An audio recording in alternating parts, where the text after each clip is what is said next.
Bueno, como dijimos, el tema de hoy es género y vejez. Hay un montón de cosas para decir. No fue casualidad de poner a RuPaul y a Elton John porque representan en sí adultos mayores, como dijimos recién, Ujú. que se animan, como Guadalupe, se animan a hacer y a pensar diferente a la norma y a ser ellos mismos, ¿no?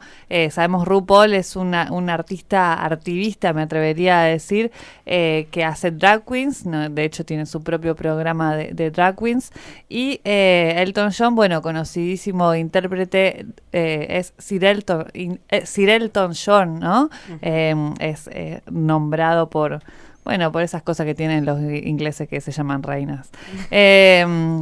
Bueno, y además es un tremendo militante del Ujú. movimiento LGBT a nivel mundial, y es reconocidísimo también justamente por salir del closet y casarse cuando tuvo la oportunidad.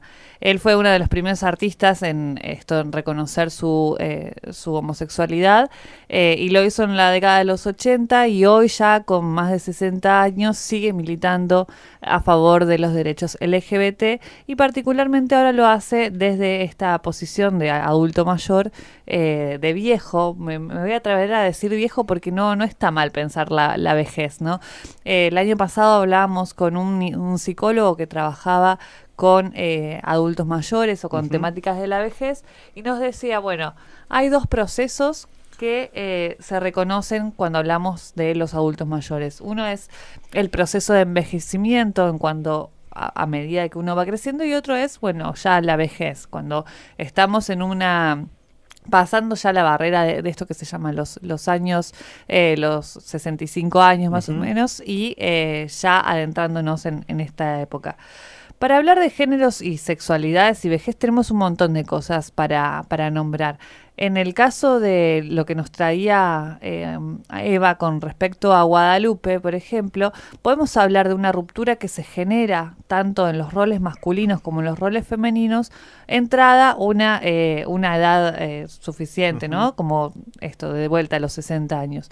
Cuando una se reconoce adulta mayor, cuando se reconoce viejo y reconoce también de que ante la idea de ser viejo o ser vieja, existen unos estereotipos y unos estigmas marcados, ¿no? Ujú. Esto de la viejita con quizás tiene que ver con una cuestión de comodidad, ¿no? Pero los zapatos bajos, siempre cabizbaja, ¿no? Cuando se encuentra con una vieja o una señora mayor o un señor mayor y no lo ve encorvado, sino que lo ve bien puesto, se sorprende, Ujú. ¿no? Y esto tiene que ver con una construcción social de la vejez. Nosotros cuando hablamos de que el género es construido socialmente, las características también de la vejez Ujú. son construidas socialmente.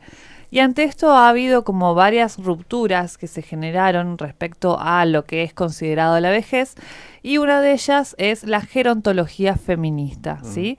La gerontología feminista, que es algo muy, muy reciente, podemos hablar de su desarrollo a partir más o menos de los últimos 10 años, eh, empieza a investigar, empieza a preguntarse cuáles son las características que se asocian a los géneros en la etapa de la edad adulta, ¿no? En la etapa de cuando sos adulto mayor. Se dice que esto, que vivimos en un mundo en el que las mujeres constituyen el grueso de la población mayor y para las que envejecer cuesta mucho más que para cualquier varón envejecido. Ujú. Entonces, hay retos que se tienen que tener en consideración, y justamente la gerontología feminista tiene el objetivo de ver cuáles son las diferencias estas que se plantean entre varones y mujeres en la adultez, ¿no?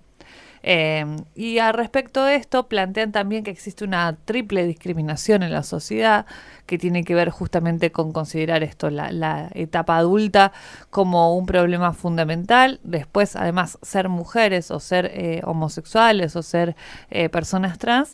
Y además, la clase social, por supuesto. Ujú. No es lo mismo ser vieja y pobre que ser vieja y con una clase social acomodada. Aparte, por supuesto, de todos los defectos que tiene en nuestro país, en nuestra legislación, ser viejo, porque son prácticamente excluidos. Esa exclusión también es socialmente construida. Ujú. Y si esa exclusión pesa sobre los cuerpos feminizados, es triplemente excluida, ¿no? Otra de las cositas que es posible saber es qué pasa con los viejos homosexuales, ¿no? Con las viejas lesbianas y con los viejos gays. ¿Qué les parece a ustedes? ¿Cómo viven la sexualidad los adultos mayores? Y yo creo que de una reserva, en primer lugar de una reserva y un intentar, no sé, el control de que, bueno, voy a disimular esto toda mi vida.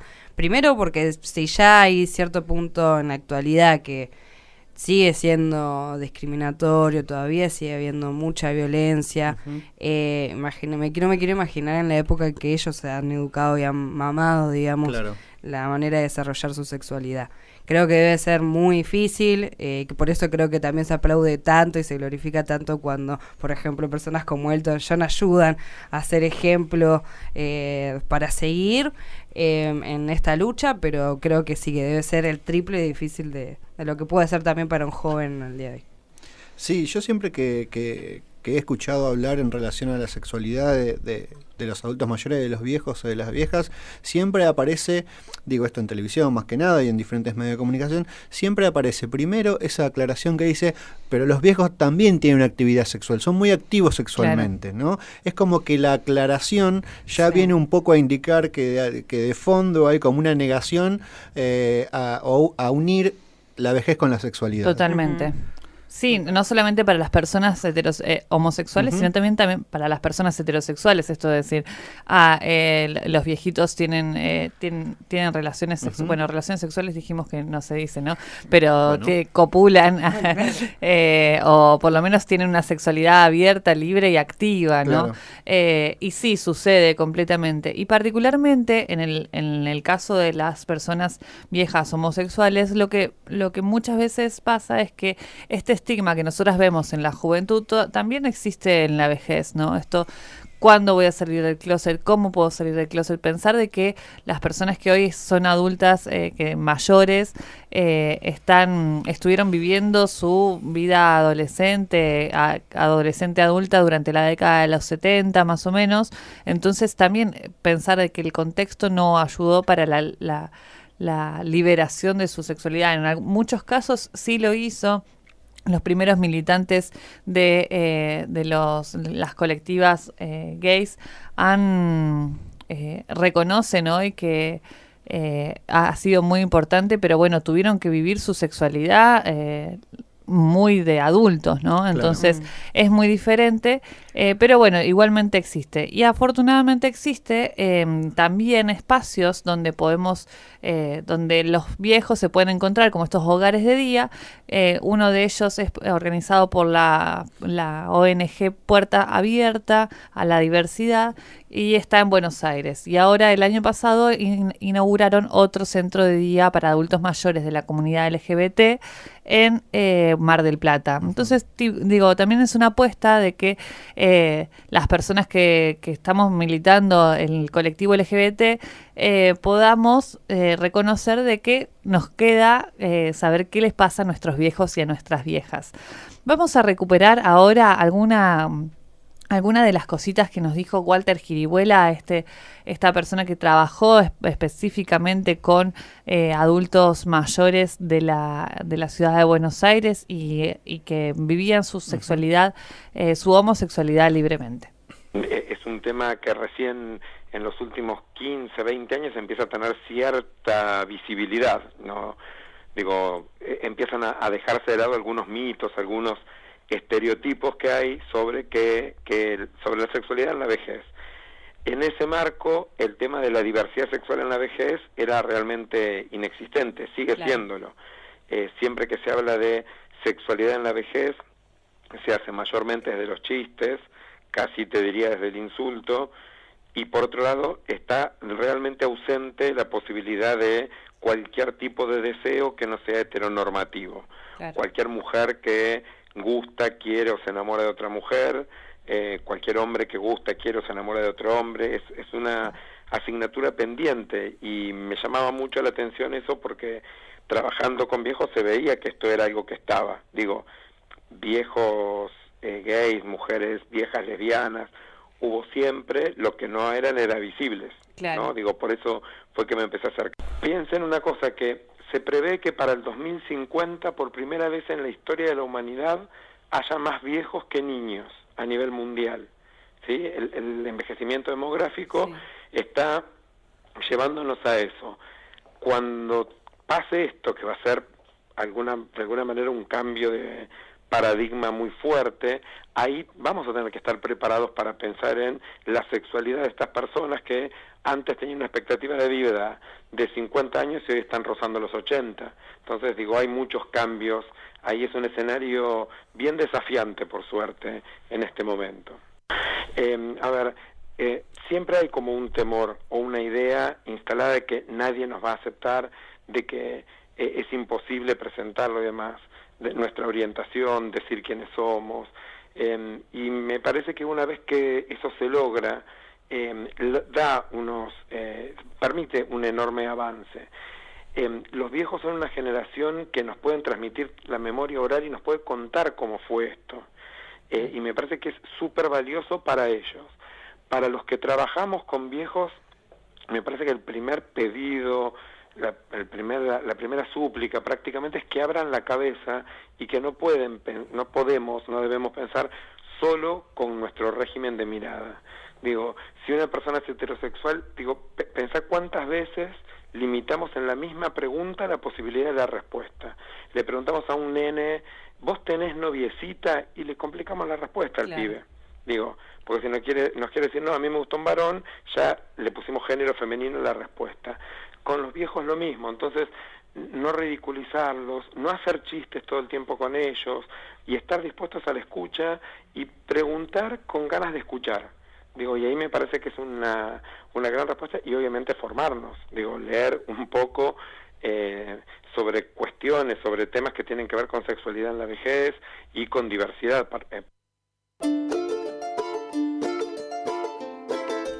Bueno, ahí escuchábamos al doctor Walter Giribuela, una entrevista que nos dio el año pasado también para Boca Sucia. Él es doctor en Ciencias Sociales y profesor asociado de la Universidad Nacional de Luján. La verdad, impecable, la entrevista está colgada en su totalidad, me parece que no tiene desperdicio, pero bueno, me pareció importante reconocer estas tres cositas que nos decía, que se trata de una desestigmatización de la vejez y de la sexualidad en la vejez, que debemos también pensar más allá de nuestra mirada tanto de jóvenes como de las características de la heteronormatividad, ¿no?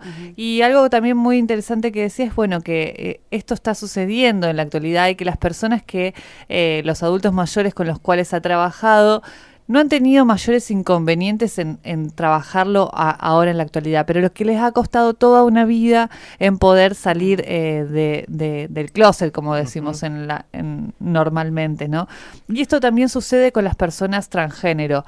Pensar en una adulta mayor trans o en un adulto mayor trans es muy difícil. Lamentablemente el año pasado tuvimos que lamentar el fallecimiento de esta mujer trans que ha tenido como una larguísima trayectoria, que falleció grande, pero tenemos que pensar que es muy, muy difícil de que las personas trans lleguen a una edad adulta habiéndose reconocido en una edad temprana, ¿no? Podemos tener la transformación o la transición en la adultez, y lo cual está buenísimo. Hay una serie que se llama Transparent, de una persona que decide hacer la transición en su adultez, ¿no?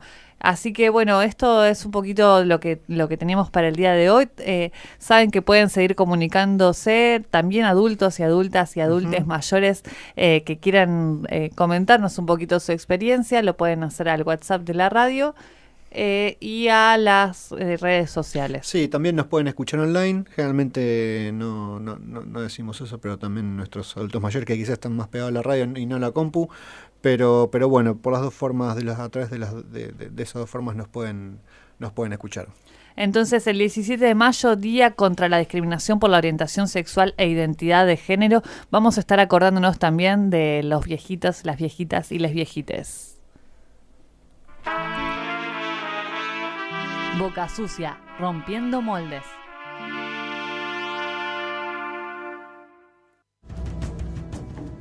...106.9... vinculando experiencias.